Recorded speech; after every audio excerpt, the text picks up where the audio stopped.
நீங்கள் பார்த்து கொண்டிருப்பது உங்கள் ஜாஷுவா டிவி. சகல ஜனங்களுக்கும் நற்செய்தி. சிலுவை சிலுவை அன்பின் உயரம், சிலுவை தியான நேரம், இதயம் உடையும் நேரம். இந்த நிகழ்ச்சியை உங்களுக்கு வழங்குவது நிலா கோரைக்கடை, ஆனங்குளம் மற்றும் பாவூற்றத்திரம். கர்த்தரும் இரட்சகருமாய் இருக்கிற இயேசுவின் வல்லமையுள்ள நாமத்தில் பிதாவாகிய தேவனை உயர்த்துகிறேன். அவருக்கு துதியும் கனமும் மகிமையும் மாட்சிமையும் புகழும் இன்றும் என்றும் சதாகாலமும் உண்டாயிருப்பதாக. இந்த சிலுவை தியான நிகழ்ச்சி நேரத்தில் சந்திக்கிறதுல மிகுந்த மகிழ்ச்சி அடைகிறேன். கர்த்தருடைய நாமம் மகிமைப்படட்டும். ஆண்டவர் எனக்கு கொடுத்த ஒரு வார்த்தையை உங்கள் முன்பதாக வைக்க விரும்புகிறேன். தலைப்பு வெளிச்சத்திற்கு விலகாதே என்கிற தலைப்பில் ஆண்டவர் உங்களோடு கூட பேசட்டும். இந்த வார்த்தையை ஆண்டவர் எனக்கு கொடுத்திருக்கிற அந்த வார்த்தையின் மூலமாக தேவன் உங்களோடு வெளிப்படுவாராக. யாத்ராகம புஸ்தகம் 10ஆம் அதிகாரம் 23ஆம் வசனத்தை நாம் வாசிக்கும் பொழுது அதில் எப்படியாய் சொல்லப்பட்டிருக்கிறது. 3 நாள் மட்டும் ஒருவரை ஒருவர் காணவும் இல்லை, ஒருவரும் தம்மிடத்தை விட்டு எழுந்திருக்கவும் இல்லை. இஸ்ரவேல் புத்திரர் யாவருக்கும் அவனில் அவர்கள் வாசஸ்தலங்களிலே வெளிச்சம் இருந்தது என்று பார்க்கிறோம். இஸ்ரவேல் புத்திரர் வாசஸ்தலங்களில் வெளிச்சம் இருந்தது. அந்த வெளிச்சம் யார் என்றால் தேவன் அவர்களோடு கூட இருந்தார். அந்த வெளிச்சம் அவர்களை நடத்தினது. பகலாகிலும் இரவாகிலும் அவர்களை சேதப்படுத்தாதபடிக்கு அந்த வெளிச்சம் அவர்களை நடத்தினது. வெளிச்சத்தை விட்டு விலகாதே. வெளிச்சத்தின் தேவன் பூமியில் நம் இன்னொரு வசனத்தை கூட பார்க்கலாம். யோவான் புஸ்தகத்தில் 1ஆம் அதிகாரத்திலே 9ஆம் வசனம் இப்படியாய் சொல்லப்பட்டிருக்கிறது. யோவான் எழுதின புஸ்தகம் 1ஆம் அதிகாரம் 9ஆம் வசனத்திலே, உலகத்திலே வந்து எந்த மனுஷனையும் பிரகாசிப்பிக்கிற ஒளியே அந்த மெய்யான ஒளி. தேவன் மெய்யான ஒளியாய் இருக்கிறார், வெளிச்சமாய் இருக்கிறார். அந்த தேவன் இயேசு பூமியில் வந்த எந்த மனிதனையும் பிரகாசிப்பிக்கிற ஒளி. அந்த தேவன் ஒரு மனிதனுடைய வாழ்க்கையில் வந்துவிட்டால் அவனுடைய வாழ்க்கையில் எப்படிப்பட்ட வெளிச்சம் உண்டாகும் என்பதற்கு தான் என்னுடைய வாழ்க்கை சாட்சி. என்னுடைய வாழ்க்கை சாட்சியோடு கூட இந்த வார்த்தையை உங்கள் மத்தியில் பகிர்ந்து கொள்கிறேன். என்னுடைய வாழ்க்கையில் 2011 டிசம்பர் 28ஆம் தேதி என்னை தேடி இயேசு வந்தார். அதற்கு முன்பதாக என்னுடைய வாழ்க்கை ஒரு பயங்கரமான குடியின் அடிமைத்தனம். 15 வயது இருக்கும் பொழுதே என்னுடைய தகப்பனார் இறந்து போனார். எனக்கு 15 வயது இருக்கும் பொழுதே, அதாவது நான் பிறந்தது வளர்ந்தது எல்லாம் கிறிஸ்தவ குடும்பம்தான். 5 தலைமுறையாக கிறிஸ்தவன் என்று சொல்லிக்கொள்ளலாம். சொந்த ஊர் ஆலங்குளம் பகுதியில் இருக்கிற கரும்புலியுத்து என்கிற சின்ன கிராமம். அந்த கிராமத்தில் தான் பிறந்து வளர்ந்து எல்லாம் இயேசுவை பிறக்கும் பொழுதே இயேசுவை தெரியும். ஆனால் அவர் உயிரோடு இருக்கிறது, ஜீவனோடு இருக்கிறது என்னுடைய வாழ்க்கையில் நான் அறியாதிருந்தேன். அந்த வெளிச்சத்தை நான் பின்பற்றாதிருந்தேன். அவர் எனக்குள் வரும்படி விரும்பினார். 2011 டிசம்பர் 28ஆம் தேதி என்னை தேடி இயேசு வந்தார்.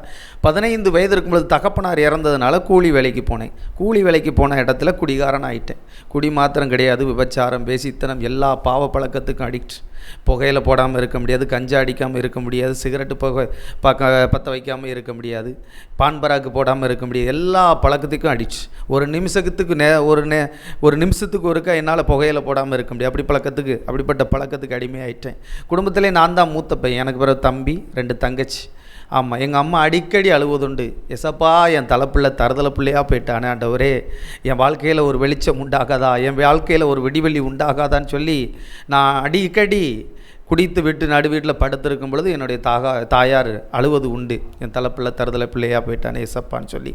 மோகன்சி என்னை பிரசங்கம் ஓடும். அந்த பிரசங்கம் ஓடிக்கிட்டு இருக்கும்பொழுது நேர் முழங்கால நின்று என் தலையில் கை வச்சு ஜோபிப்பாங்க. நான் போதையில் படுத்து கிடப்பேன் வீட்டு முன்னாடி. எங்கள் அம்மா பேர் மல்லிகா. என்னுடைய கிராமத்தில் சொல்லுவாங்க, மல்லிகா, உன் மகன் குடிச்சிட்டு ரோட்டில் விழுந்து கிடக்கான், பஸ் ஸ்டாண்டில் விழுந்து கிடக்கான் அப்படின்னு சொல்லுவாங்க. 4 பேர் சேர்ந்து தூக்கி கொண்டாந்து வீட்டில் போடணும். அப்படிப்பட்ட ஒரு குடிகாரனாய், யாருக்கும் கீழ்ப்படியாதவனாக அடங்காதவனாக இருக்கும் பொழுது தான் 2011 டிசம்பர் 28 என்னை தேடி இயேசு வந்தார். என் வாழ்க்கையில் வெளிச்சமாய் வந்தார். அந்த வெளிச்சத்தை என்னுடைய வாழ்க்கையில் பிரகாசிப்பிக்கும்படி தேவன் விரும்பினார். அப்படி போய்கிட்டு இருக்கும்போது தான் என்னுடைய கிராமத்திற்கு பிரதர் டேனியல்னு சொல்லி ஒரு ஊழியக்காரர் வந்திருந்தார். அவர் போலீஸ் வேலையை ராஜினாமா பண்ணிவிட்டு இன்றைக்கி ஊழியம் செஞ்சுக்கிட்டு இருக்கிறாரு.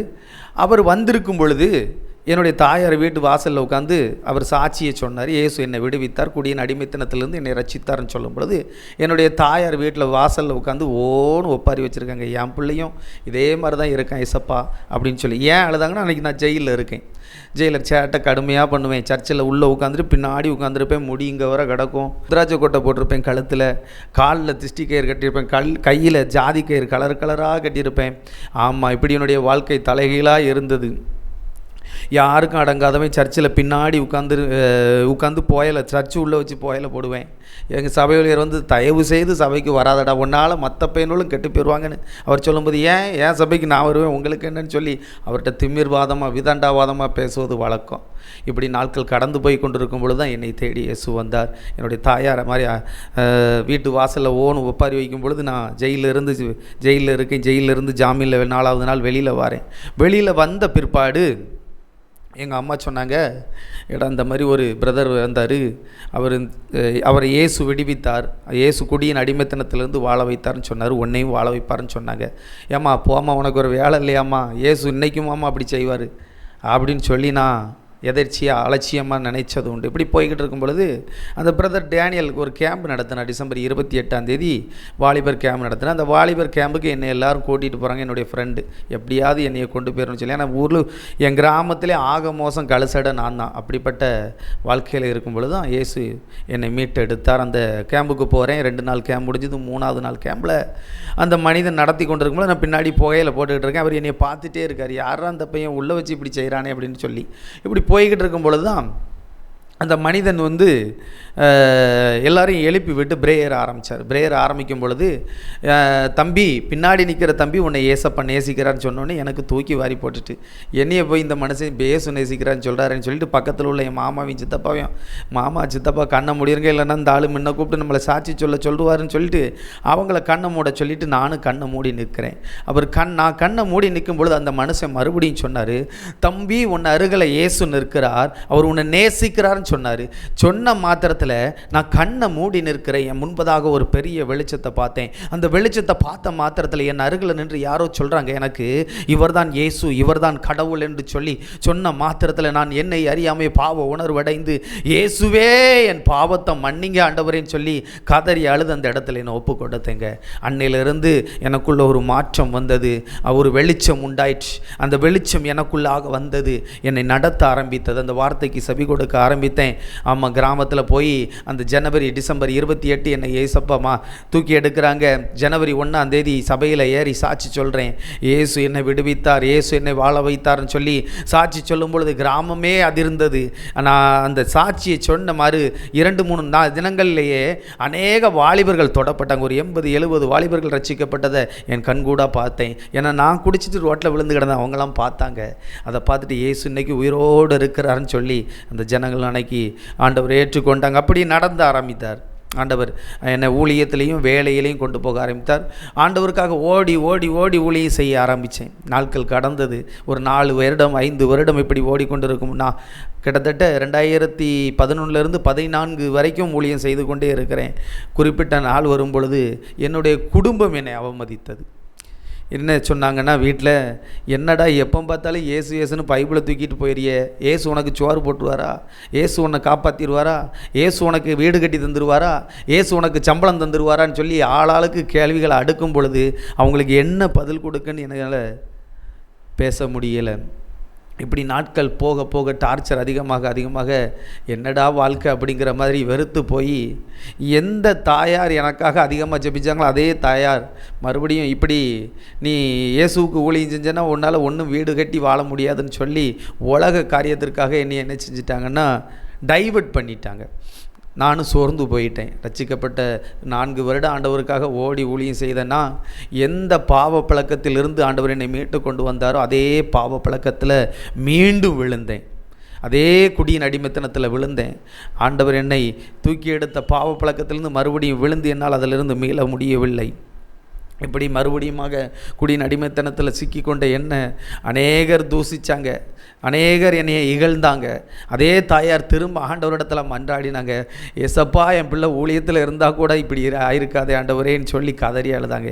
என்ன பண்ண முடியும், மறுபடியும் 7 வருஷம் அதற்காக காத்திருந்தாங்க. என் வாழ்க்கை வெளிச்சத்தை விட்டு விலகினதுனால, தேவனோடு இருக்காததுனால என்னென்ன காரியத்தை நான் இழந்தேன்னா, நான் அதுக்கு பிறகு ஒரு தொழில் எடுத்து நடத்தும் பொழுது, ஒரு பில்டிங் கன்ஸ்ட்ரக்ஷன் எடுத்து நடத்தும் பொழுது அந்த வேலைகள் அதிகமான வருமானம் எனக்கு வந்தது. வருமானம் வரும்பொழுது நல்ல ஒரு இடம் வாங்கி போட்டேன், கார் வாங்கினேன். எனக்கு ஒரு கார், வீட்டுக்கு மனைவிக்கு ஒரு கார், இப்படின்னு சொல்லி நல்ல பிஸ்னஸ் போய்கிட்டு இருந்துச்சு. எப்போதும் பாக்கெட்டில் 50,000 1 லட்சம் வரைக்கும் வைத்து செலவழிக்கக்கூடிய அளவுக்கு என்னுடைய தரம் உயர்ந்தது. ஆனால் வெளிச்சம் என்னிடத்தில் இல்லை, இயேசு என்னிடத்தில் இல்லை. நான் வெளிச்சத்தை விட்டு விலகி சென்றதுனால இந்த வந்த ஆசீர்வாதம் எதுவுமே என்னிடத்தில் தங்காமல் அந்த ஆசீர்வாதத்தை எல்லாம் இழந்து விட்டேன். ஒரு நாள் கார் போச்சு, ஒரு நாள் இடம் போச்சு, ஒரு நாள் எல்லாம் என்னை விட்டு கைவிட்டு போனது. எல்லாம் கைவிட்டு போன மாத்திரத்தில் நான் சாப்பாட்டுக்கு வழி இல்லாமல் கதறி துடித்த நாட்கள் உண்டு.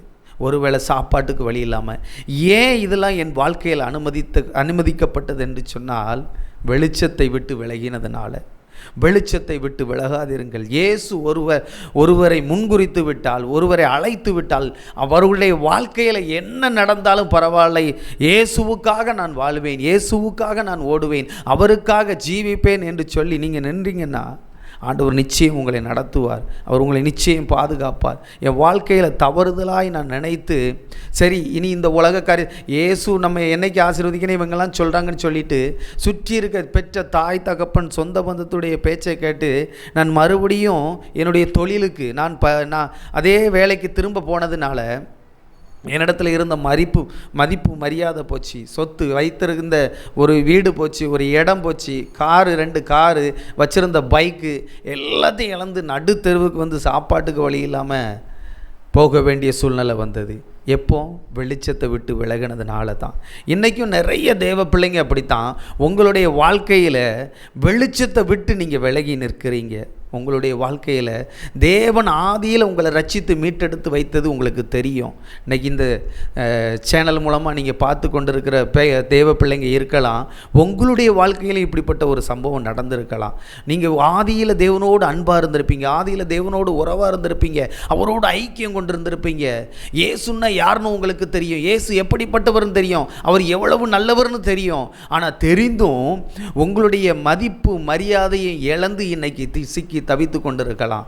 இன்றைக்கி நீங்கள் பார்த்து கொண்டிருக்கிற தேவ பிள்ளைகளுக்கு நான் சொல்கிறேன், இந்த தருணம் உங்களுடைய தருணம், இந்த நேரம் உங்களுடைய நேரம். இப்போது என்ன செய்யுங்க, ஆண்டவரே இயேசப்பா எனக்கு இன்றைக்கி ஒரு புதிய உடன்படிக்கையை தாங்க. ஆதியில் நான் கொண்டிருந்த அன்பை இழந்துட்டேனே, உங்களோடு இருந்த உறவை நான் இழந்துட்டேனே, உங்களோடு இருந்த ஐக்கியத்தை நான் இழந்துட்டேனே ஆண்டவரேன்னு சொல்லி இன்றைக்கு நீங்கள் சொல்லுவீங்கன்னா ஒரு புதிய மாற்றத்தை பார்ப்பீங்க, ஒரு புதிய துவக்கம், ஒரு புதிய அத்தியாயத்தை பார்ப்பீங்க உங்கள் வாழ்க்கையில். என் வாழ்க்கையில் நான் அப்படி தான் பார்த்தேன். எப்போ தெரியுமா? என்னுடைய வாழ்க்கை அப்படி வந்து கொண்டிருக்கும் பொழுது தான் என்னுடைய நண்பன், நான் ஏற்கனவே ஆதியில் அவனுக்கு நான் சுவிசேஷம் சொல்லியிருக்கேன் 2012. அதே நண்பன் அவன் ரட்சிக்கப்பட்டு அன்றையிலிருந்து இன்றைக்கு வரைக்கும் ஊழியம் செய்து கொண்டு இருக்கிறான். அதே என் மாப்பிள்ளை தான்.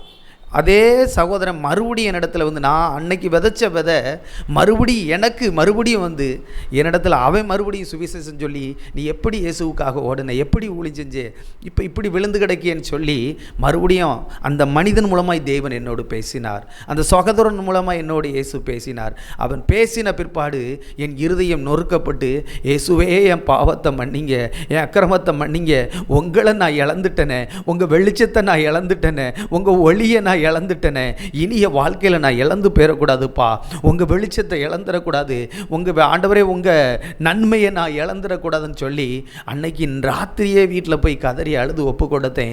தேவன் மறுபடியும் என்னோடு பேச ஆரம்பித்தார், வேதத்தை தியானிக்க வைத்தார், வேத வார்த்தைகளை வாசிக்க வைத்தார். மறுபடியும் ஆண்டவரை பற்றி கொண்டு பிடித்து ஓட ஆரம்பித்தேன்.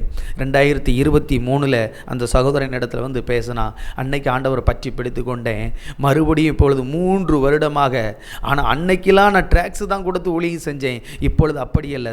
சபையாக ஏறி இயேசு உயிரோடு இருக்கிறார், இயேசு ஜீவிக்கிறார்னு சொல்லி சபையாக ஏறி சாட்சி சொல்லும்படி கிட்டத்தட்ட இன்றைக்கி 4 டிஸ்ட்ரிக்டில், திருநெல்வேலி, தூத்துக்குடி, தென்காசி, கன்னியாகுமரின்னு 4 டிஸ்ட்ரிக்டில் அநேக சபைகளில் ஏறி இன்றைக்கும் என் இயேசு ஜீவனோடு இருக்கிறார்னு சாட்சி பகிரத்தக்கதான கிருபைகளை ஆண்டவர் கொடுத்து வழி நடத்தி கொண்டு இருக்கிறார்.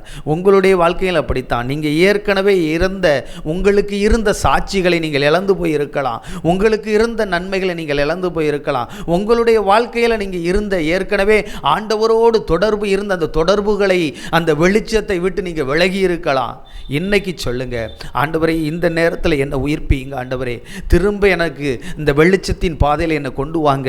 அந்த இஸ்ரவேல் ஜனத்தினுடைய அந்த வாசஸ்தலங்களில் வெளிச்சம் இருந்தது போல என்னுடைய வாசஸ்தலத்திலும் உம்முடைய வெளிச்சம் தங்கி இருக்கணும் ஆண்டவரே, உம்முடைய கிருபை தங்கி இருக்கணும் ஆண்டவரே, உம்முடைய வெளிச்சம் எனக்குள்ளாக தங்கி இருக்கணும், நீர் வாசம் செய்கிற ஸ்தலத்தில் தங்கி இருக்கணும்னு சொல்லி விரும்பி இன்றைக்கு நீங்கள் தேவனிடத்தில் கேட்டு பாருங்க.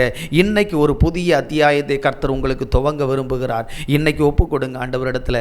ஏசப்பா, ஆதியில் நான் ஆண்டவர் ஏசப்பா, ஒருவேளை நீங்கள் சொல்லலாம், ஒரு சில சகோதரிகள் நீங்கள் நினைக்கலாம், நான் வாலிப பிராயத்தில் தேவனிடத்தில் ஒப்பு கொடுத்தேன், வாலிப பிராயத்தில் ஜெபித்தேன், வாலிப பிராயத்தில் தேவனோடு நான் ஐக்கியமாக இருந்தேன், தேவனுடைய சத்தத்தை நான் கேட்டேனே, தேவனுடைய வார்த்தைக்கு நான் செவி கொடுத்தேனே, அவருக்கு கீழ்ப்படிந்து நடந்தேனே, இந்த திருமணமான பிறகு என்னால் முடியவில்லையே, இப்பொழுது என்னால் அதில் சரியாக தேவனோடு இடைபட முடியவில்லையே, ஜெபிக்க முடியவில்லையே, வேதத்தை வாசிக்க முடியவில்லையே அப்படின்னு சொல்லி நீங்கள் நினைத்து கொண்டிருக்கலாம்.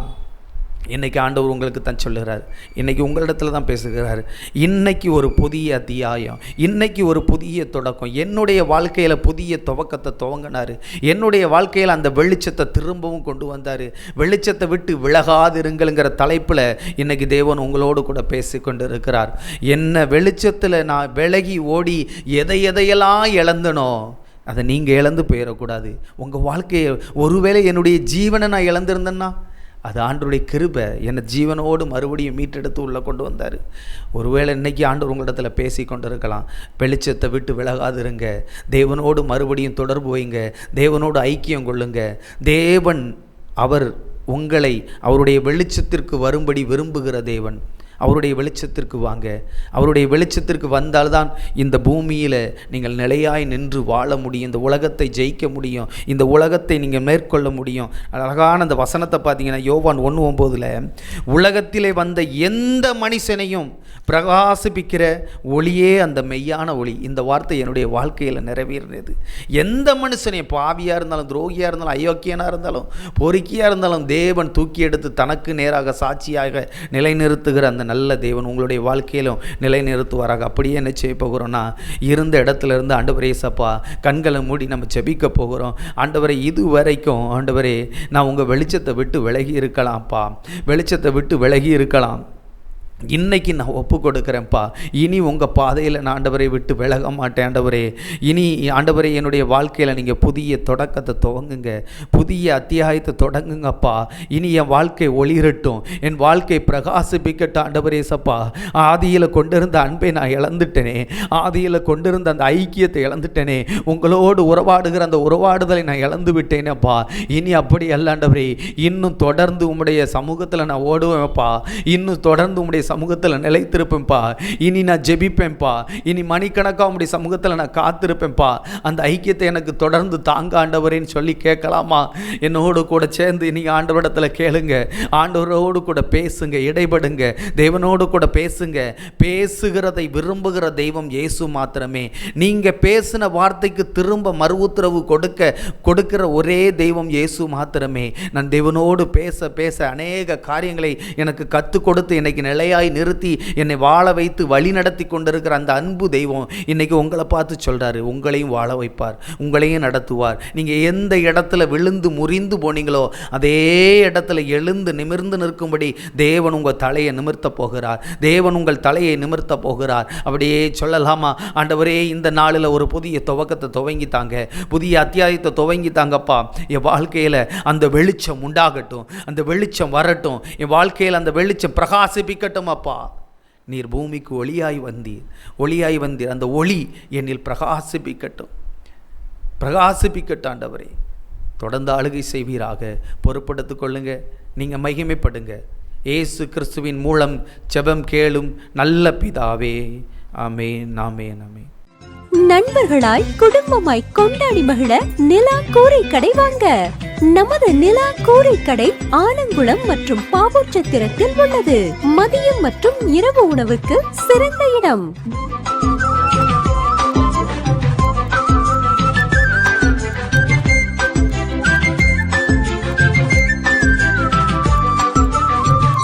அருகில் பழைய சந்தை, பாவூர்சத்திரம் மற்றும் ஆலங்குளம் இந்தியன் வங்கி கீழ்ப்புறம். சீரக சம்பா மட்டன் மற்றும் சிக்கன் பக்கெட் பிரியாணி கிடைக்கும். உங்கள் இல்ல சுப நிகழ்ச்சிகளுக்கு ஆர்டரின் பெயரில் சிறந்த முறையில் உணவுகள் செய்து கொடுக்கிறோம். நிலா கூரை கடை ஆலங்குளம் மற்றும் பாவூர்சத்திரம்.